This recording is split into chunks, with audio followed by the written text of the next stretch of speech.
Hola, ¿cómo están? Y bienvenidos a este nuevo espacio llamado de Alpas, que en sí significa ser libre o sentirse libre nuevamente. En este espacio quiero compartir un poco con ustedes lo que es más que nada mi historia viviendo con diabetes o lo que es vivir con diabetes. Al principio yo pensaba que la diabetes era una enfermedad lejana, que solo le daba a las personas de cierta edad, tal vez que no se cuidaban, no eran medias gorditas, o a los niños recién nacidos. Pero cuando me dio me sorprendí completamente. Porque la diabetes en mi mente, al ser una persona que me cuidaba, hacía deporte, comía bien, me tomó de sorpresa el por qué me dio o por qué empezó a darme. Y ahí me di cuenta que es algo que le puede dar a cualquier persona. Ya puedes tú creer que estás sano, que haces todo lo adecuado para que no te dé, pero si hay algo que no estás trabajándolo bien, te puede dar.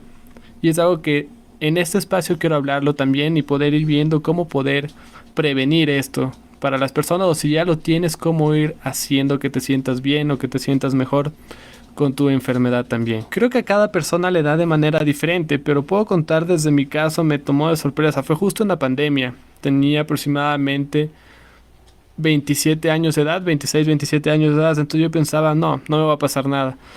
Seguía haciendo ejercicio en la pandemia, seguía comiendo bien, pero lo que me empezó a pasar es que me comencé a cansar más. Yo pensaba que era porque seguía trabajando o porque no podía manejar bien el estrés del trabajo en sí o porque estaba exagerando con el ejercicio en la casa para poder distraerme de lo que estaba pasando en el mundo. Pero poco a poco me comenzaron a dar síntomas que yo no entendía que iba a ser algo así. En ese momento comencé a tener mucha sed. Tal vez yo pensaba en mi mente, no es solo por el ejercicio, tal vez es porque estoy comiendo mal, cualquier cosa que no lo iba a alinear hacia la diabetes, porque primero nadie en mi familia tiene. Y lo típico que te dicen las personas es que la diabetes es una enfermedad hereditaria. Pero hay diferentes tipos de enfermedades hereditarias, es algo que después les voy a contar lo que fui entendiendo y aprendiendo en el tiempo. Viendo los síntomas empecé a tener mucha sed, como les comenté. Yo no sabía, no tenía un entendimiento de qué podía estar pasando.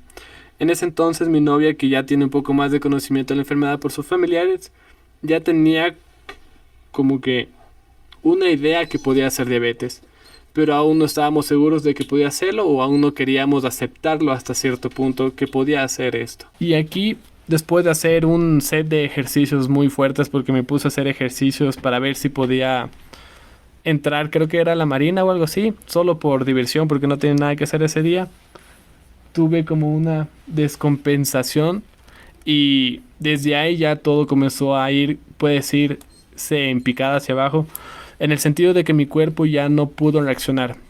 Comencé a perder la visión, comencé a sentirme muy mal conmigo mismo y aquí entendimos que era algo más allá que solo el tener sed o solo sentirse mal o solo el estar cansado, sino era algo más allá que mi cuerpo me estaba comentando tal vez desde unos meses atrás, pero no lo estaba escuchando.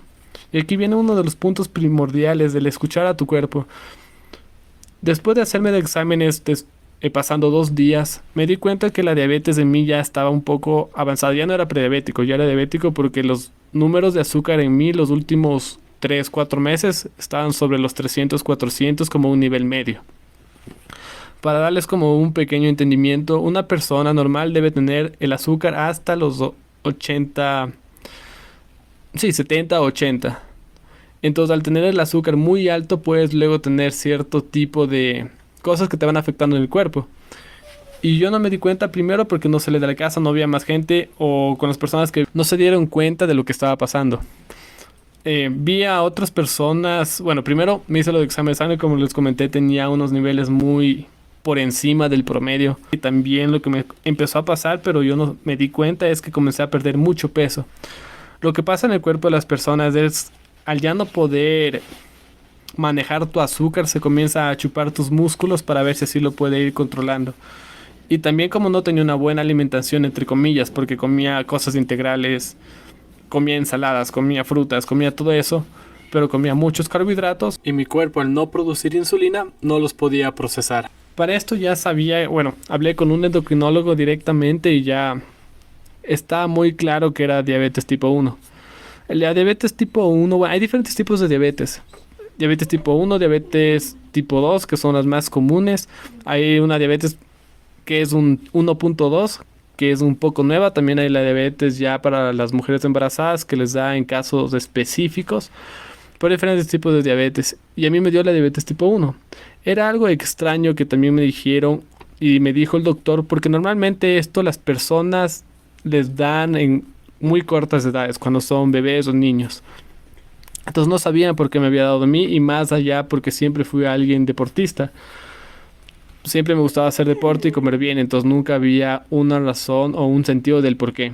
Y más allá porque nadie en mi familia, como les comenté, tenía diabetes. Bueno, esto solo es una pequeña resumen de cómo me dio. Y más allá de esto, me acuerdo que después fuimos de viaje con mi novio y los papás de ella.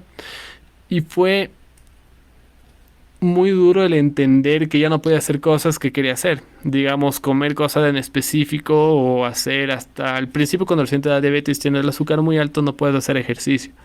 Entonces, digamos, hacer ejercicio o hacer cosas que para ti eran tan normales en el día a día que después te van limitando hasta cierto punto para que tu cuerpo se vaya recomponiendo de nuevo. Entonces fue un proceso complicado al principio. El entender y más allá del entender, el aceptar. Creo que para todas las personas que empiezan con diabetes, prediabetes o hipoglucemia, que es cuando tu azúcar baja mucho, o hiperglucemia, cuando es cuando tu azúcar sube mucho, es el no aceptar lo que tienes, es el no entender o no querer escuchar tu cuerpo para ir trabajando con él. Y es algo muy difícil al principio, es algo que me costó por mucho tiempo el poder aceptarlo. Más que nada eso. Y creo que en mi caso fue la parte más compleja de la diabetes y no sé si es lo mismo para las otras personas. Entonces, dentro de este punto es el si conocen a alguien con diabetes o si hay algún familiar o alguna persona que puede tener prediabetes o todo eso. A veces lo que muchas personas hacen es el querer decirles qué hacer, más de no entender lo que está pasando. Y es algo que dentro de este punto, al menos de la primera fase, creo, en mi parecer, fue lo más importante para poder ir mejorando. El tener personas que me hayan escuchado, el que me hayan dado la oportunidad de hablar, o darme la oportunidad de desahogarme, o ir trabajando, el ir escuchando mi cuerpo poco a poco. Porque al hacer diabetes tipo 1, lo que debo hacer directamente es inyectarme insulina. Y para mí fue algo muy difícil el aceptar que me debía inyectar insulina, el aceptar la cantidad de agujas que voy a tener que usar. Solo por un promedio al principio usas más, porque estás empezando, después tal vez cuando ya lo tienes controlada puedes usar menos, pero te debes pinchar los dedos o te debes de inyectar insulina y te pinchas aproximadamente unas 5 o 6 veces por día. Y es algo hasta cierto punto molestoso, o es algo hasta cierto punto que no quieres que las otras personas vean, para que no sientan pena por ti o para que no sientan que, bueno, más que nada para, en mi parecer o dentro de mi contexto, era para que las personas no me vean de una forma extraña, más no en verdad como era. Pero después, con el pasar del tiempo, te das cuenta que la verdad no es así. O sea, es algo que con lo que vas a vivir por mucho tiempo en tu vida o por toda tu vida. Y el hecho de aceptar y también que las otras personas entiendan lo que tienes es lo mejor que puedes hacer también con esta enfermedad, porque te vas a ir despojando de cosas que no puedes controlar. Y la diabetes, más que eso, es que intentas controlar todo. Es una enfermedad que, hablando con diferentes personas, se trata mucho del intentar tener el control o el intentar ser perfecto siempre. Y si vamos desde ese punto, si lo vemos desde ese aspecto, si solo logramos soltar algo o despojarnos de algo que no podemos controlar, o soltarnos de las cosas que están más allá de nuestro control o nuestra percepción, nos va a ayudar también a estar mejor, a estar sanos, o más que nada a que nuestros azúcares no suban o bajen a niveles que no los podemos tener bien, o que nos afecten físicamente, psicológicamente o mentalmente, cualquier forma que pueda ser.